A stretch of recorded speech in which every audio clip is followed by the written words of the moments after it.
De acordo com um levantamento do IBGE, as mulheres têm engravidado cada vez mais tarde no Brasil. Nos últimos 10 anos, o aumento na faixa etária, que vai dos 35 aos 39 anos, foi de 63%.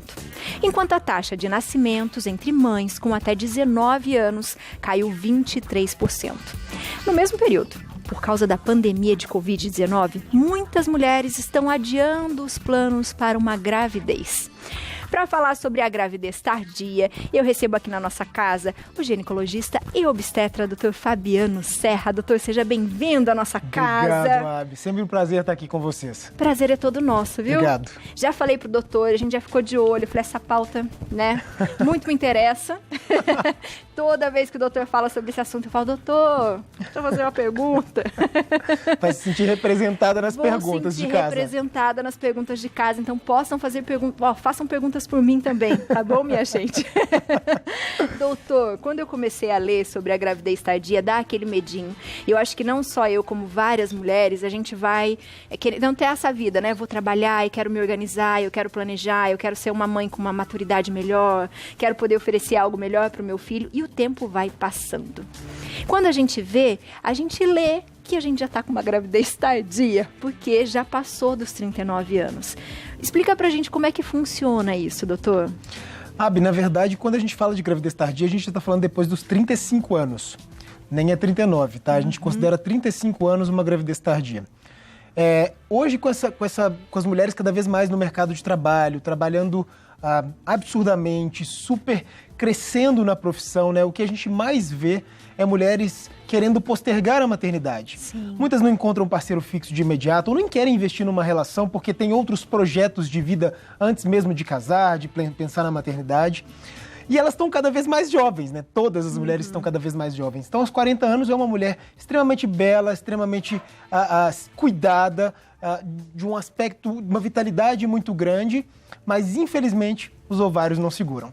Os ovários têm um tempo de vida útil que a gente considera limitado. A gente não tem como postergar a maternidade simplesmente pensando na biologia.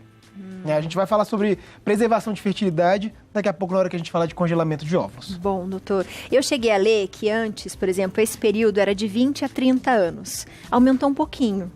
Mas não é possível que isso aumente mais tão rapidamente, né? O aumento, Abi, na verdade, foi simplesmente um marco que criaram na ciência. Porque, na verdade, nada mudou.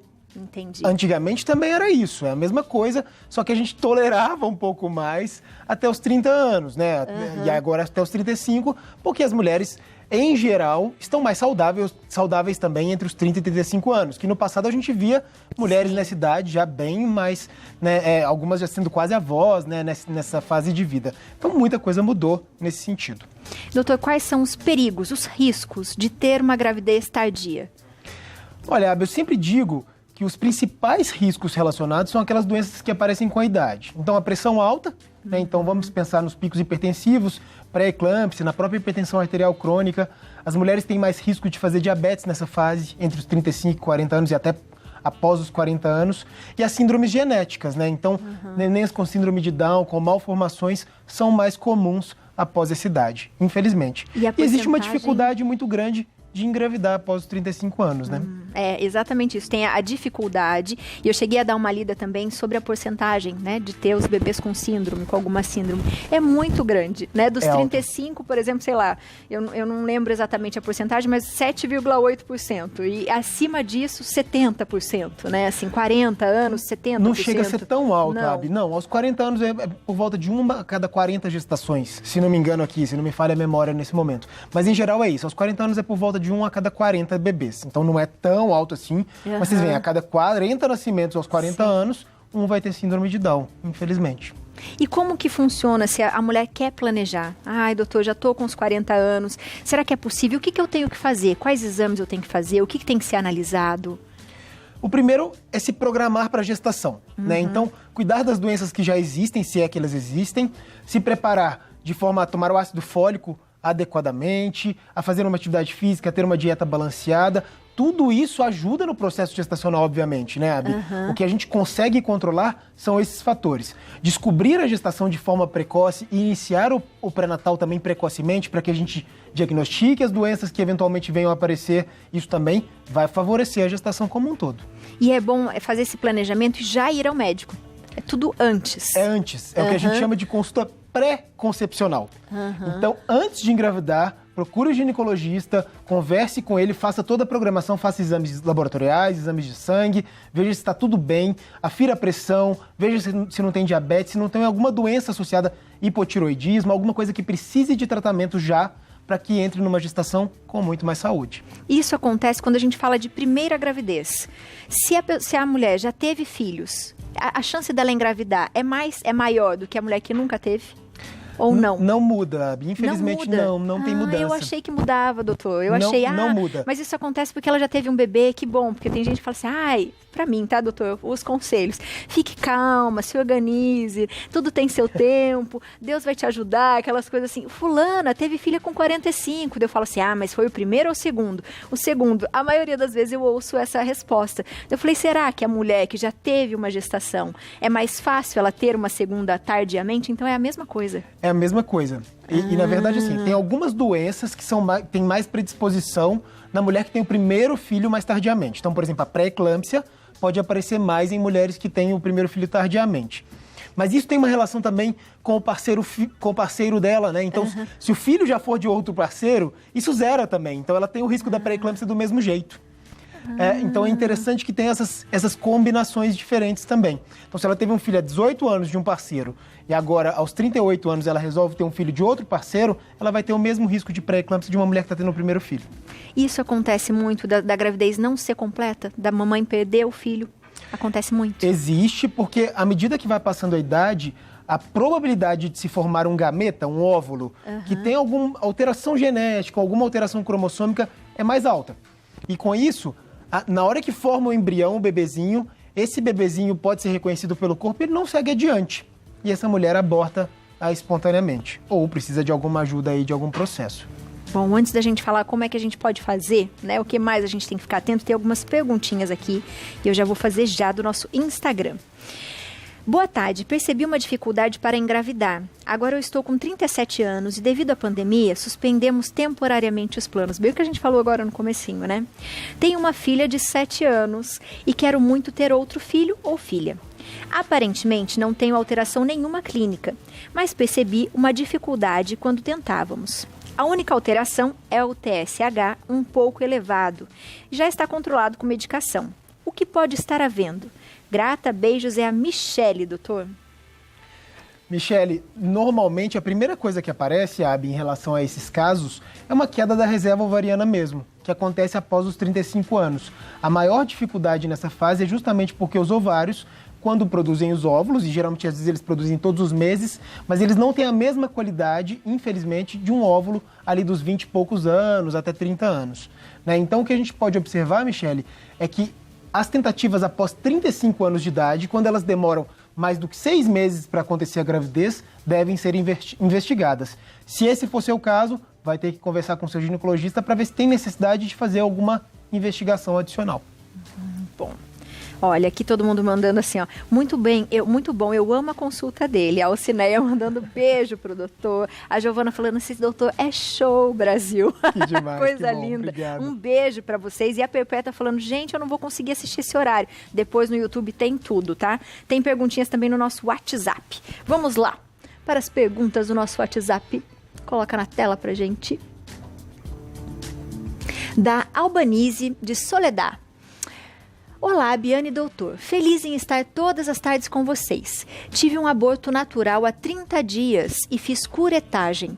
Tenho 39 anos e pretendo ter meu terceiro bebê. O fator aborto, curetagem e idade influenciará?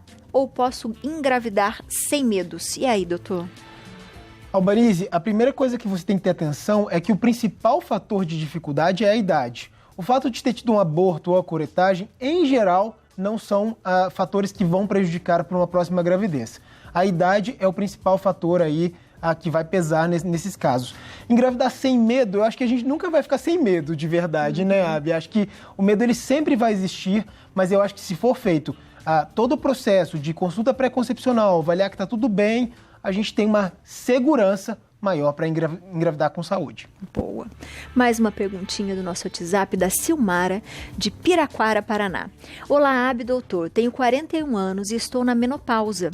Gostaria de saber se posso ter dificuldades para engravidar nesta idade. Muito obrigada.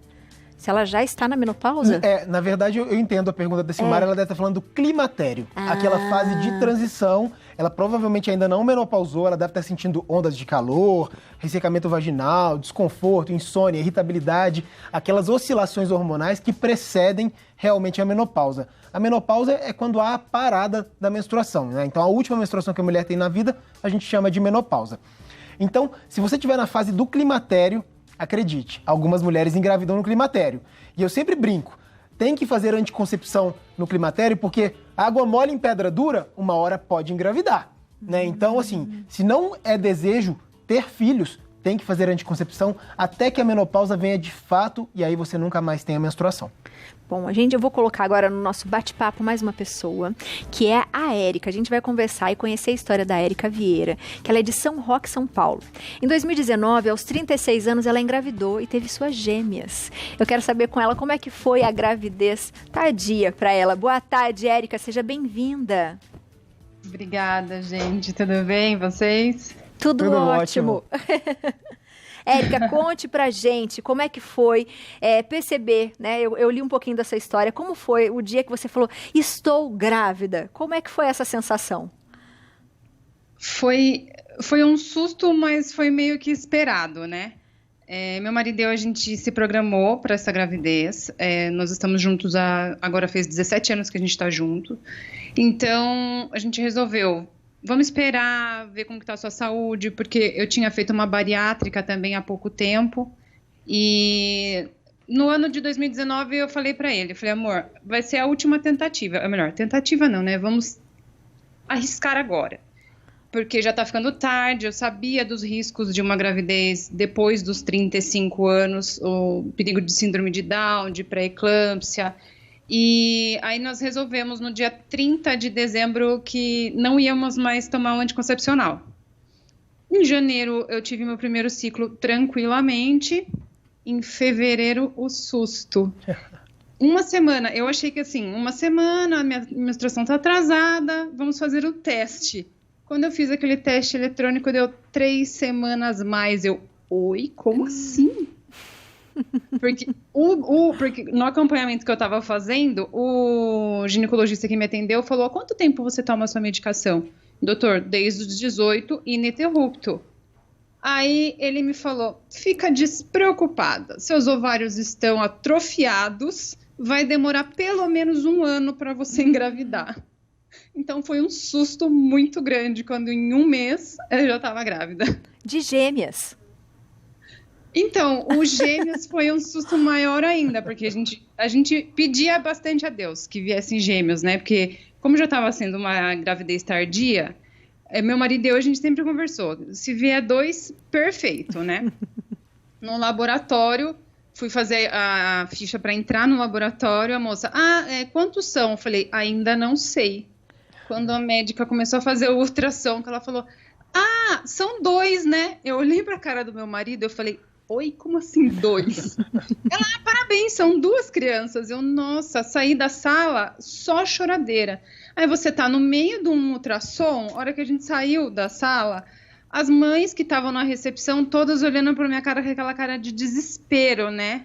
Aí meu marido catou, olhou pra todo mundo e falou, não, gente, calma, é que a gente acabou de descobrir que vão ser 2. Nossa, aí a mulherada toda me abraçava, ai, parabéns, parabéns. Os maridos olhavam pra cara do meu marido e falavam, você tá perdido com 2 de uma vez só.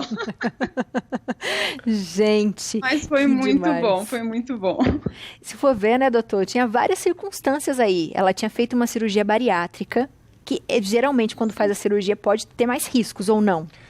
Olha, até tem, mas se a gente for pensar na gravidez com a obesidade, ela é pior do que os riscos da pós-bariátrica. Né? Então, realmente, a melhor situação é que seja pós-bariátrica. Se ela tiver síndrome desabsortiva, que são aquelas mulheres que tiram um pedaço do intestino, que às vezes perdem bastante, tem que fazer as reposições adequadas para não influenciar na gestação.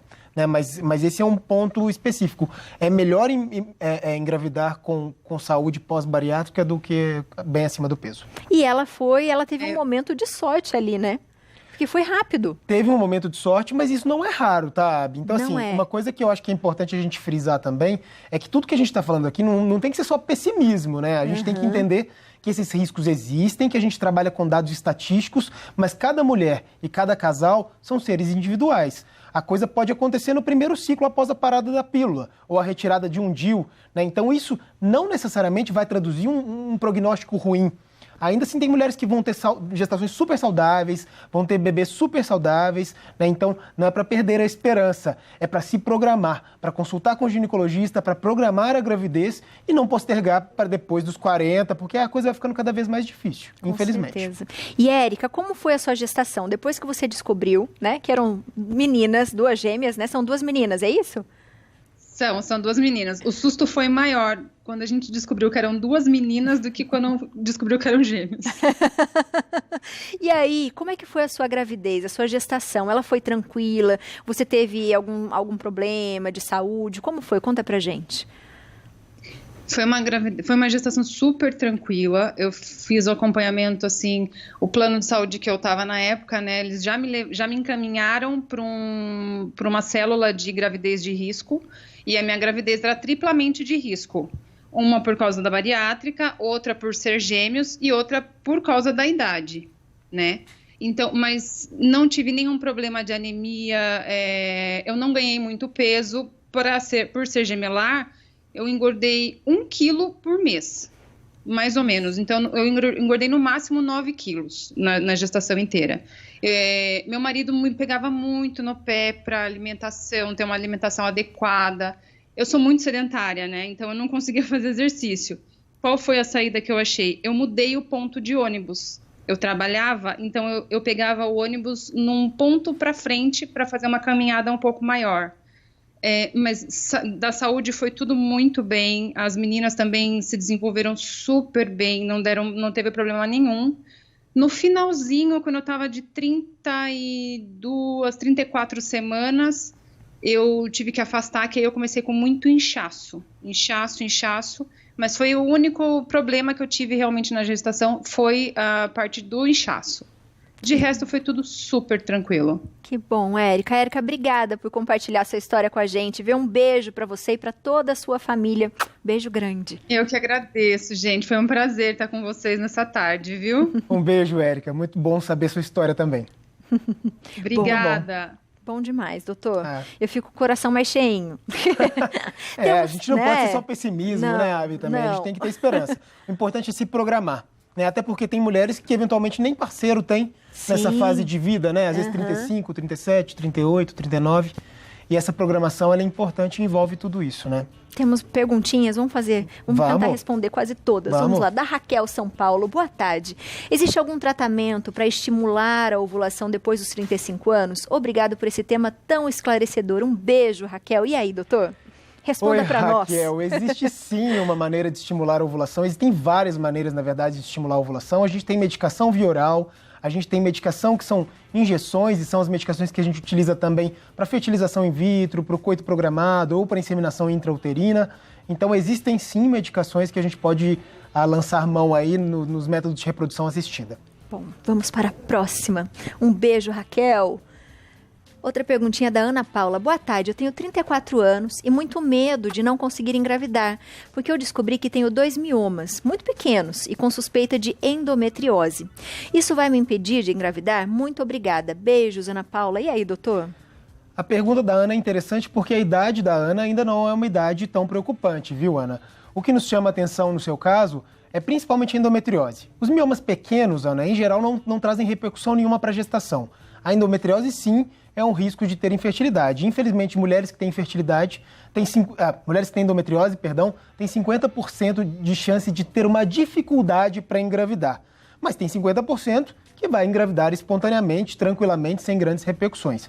Então, a gente não sabe em que grupo você está até que você de fato tente, né? O fato é, existe solução para tudo isso. Dá para engravidar quem tem endometriose? Dá. Então, eventualmente, vai precisar de uma ajudinha? Vai, mas existe solução. Bom, mais uma perguntinha da Josiane Maísa, Diamantina, Minas Gerais. Boa tarde, Abi, Dr. Fabiano e toda a equipe do Santa Receita. Desejo uma excelente semana a todos. Tenho 38 anos e tenho o desejo da maternidade, porém não prontamente. Não tomo anticoncepcional. Isso pode ser positivo ou não altera em nada o tempo de fertilidade. E aí, doutor? Essa pergunta o pessoal adora, Biane. E é uma pergunta muito interessante, realmente. As mulheres acham que porque engravidaram, elas aumentam o tempo de fertilidade, elas acham que porque tomaram pílula anticoncepcional, aumenta o tempo de fertilidade, e isso não é real, tá? Então não existe uma regra para isso. Eventualmente, esses ovários já nascem com uma data limite de duração. É lógico que se fumar, se usar muitas drogas, se usar álcool, se for desnutrida, é lógico que isso antecipa o processo. Mas os ovários já nascem com um tempo previsto para eles durarem ali ao longo da vida, se tiver uma vida saudável ao longo do processo. Então, nada disso muda, infelizmente. Vamos para mais uma pergunta. Eu tô adorando vocês, viu? Maria de São Paulo. Boa tarde, eu tenho 47 anos e gostaria de saber se surgir uma gravidez, poderá ser de risco? Um beijo, Maria. E aí, doutor? Maria, sim, uma gravidez aos 47 anos é considerada uma gravidez de risco. A gente sabe que tem risco daquelas doenças hipertensivas, da questão do diabetes, da questão da síndrome de Down. Então tem vários fatores, risco de parto prematuro, tem vários fatores aí numa gestação de 47 anos, né, que podem contribuir para que sejam de alto risco, sim. Em geral, mulheres com 47 anos são encaminhadas para pré-natal de alto risco, pensando aí nas possibilidades dessas doenças que podem aparecer. Mais uma perguntinha da Ana Paula. Olá, doutor Iabe, eu tenho 28 anos, está jovem, e já tive ovário policístico e mioma. Pretendo engravidar aos 30 anos, ela está se programando, hein? Legal. Perfeito. Isso. E será a minha primeira gravidez. Corro algum risco de ao tentar engravidar? Um beijo, Ana Paula. Ô, Ana, o risco é ficar grávida, olha que coisa boa. Que bom. Acho que esse é o único risco, assim, fazer o consulta pré-concepcional, aquilo que eu já falei e abordei bastante aqui, realmente observar se não tem nenhuma doença de base, para que isso não seja um fator ou impeditivo, ou dificultador, ou até mesmo que traga doenças durante a gestação. Mas o principal é isso, e tomara que você fique grávida nos seus 30 anos aí. É um desejo. Que legal, que e 30 bom, anos, né?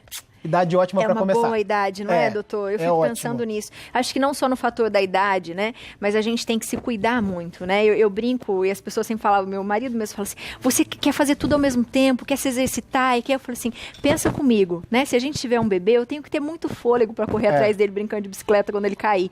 Então, eu acho que essa é a ideia mesmo da mulher, né? Da gente estar sempre tentando fazer tudo ao mesmo tempo, mas se cuidando para que você tenha uma saúde para ter o depois também que o bebê nasce, né? Porque exige muito da mulher.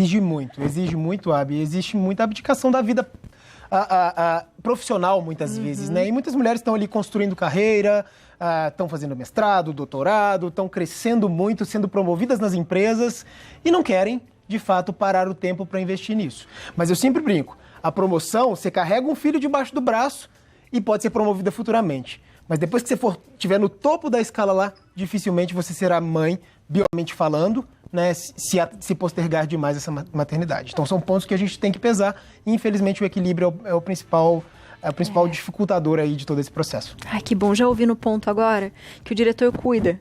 Se eu tiver um bebê, ele me ajuda. Diretor. Apoiado, diretor. Até pra minha casa você pode mandar um pouquinho que eu cuido também. Tá bom, doutor. Ai, que bom, viu, doutor? Um beijo, obrigada. Obrigado, sempre, Abi. Viu? Por vir na nossa depois casa. A gente pode fazer uma pauta de congelamento de óvulos, de fertilidade, porque isso também acho que é importante a gente abordar. É importante saber como funciona, que idade... Quais são as possibilidades de preservação de fertilidade, que eu acho que a gente tem que abordar também. Perfeito, já fica pra nossa próxima. Tá bom? Combinado. Um beijo no seu coração. Um beijo. Obrigada. Obrigado. E ó, aproveita, segue o doutor. Ele coloca tanta coisa boa pra gente ver lá, ó. @Dr. Fabiano Serra, tudo junto, DR. Também tem o contato do site, que é drfabianoserra.com.br, e o YouTube, Dr. Fabiano Elisei Serra. Beijo mais uma vez, doutor. Obrigado. Ai, coisa boa.